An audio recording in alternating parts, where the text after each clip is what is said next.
केन्द्र शिक्षा मंत्री धर्मेन्द्र प्रधान को कृतज्ञता जणाइछन्ति आठमल्लिक पीएम श्री महेन्द्र उच्च विद्यालय परिचालना कमिटी विद्यालय त्वरित मरामती एवं भित्तिभूमि विकास में मास्टर प्लान प्रस्तुत करने को पदक्षेप नहीं धन्यवाद जणाइछि कमिटी। कमिटी सभापति सदानंद दंता कहते आठमल्लिक सर्वपुरातन विद्यालयर एकाधिक श्रेणीगृह बहुदिन निर्माण होइथिबारु वर्षा दिने पानी गलुची पाठ पढ़िबारे छात्र छात्री असुविधार सम्मुखीन होउछन्ति। असुविधा संपर्क में केन्द्र मंत्री को अवगत करा जायथिला। असुविधा संपर्क में जानिबा परे से त्वरित पदक्षेप नैछन्ति। अनुगुल जिलापालक सहित आलोचना कर त्वरित मरामती पाई निर्देश दैछन्ति। यासह विद्यालयर भित्तिभूमि विकास पाई मास्टर प्लान प्रस्तुत करने को परामर्श दैछन्ति।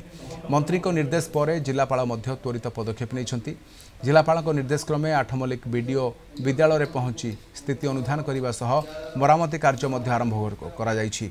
त्वरित पदक्षेप पाई प्रशासन एवं केन्द्र मंत्री को विद्यालय परिचालना कमिटी अभिभावक अंचलवासी पक्षर कृतज्ञता ज्ञापन करा जायछि।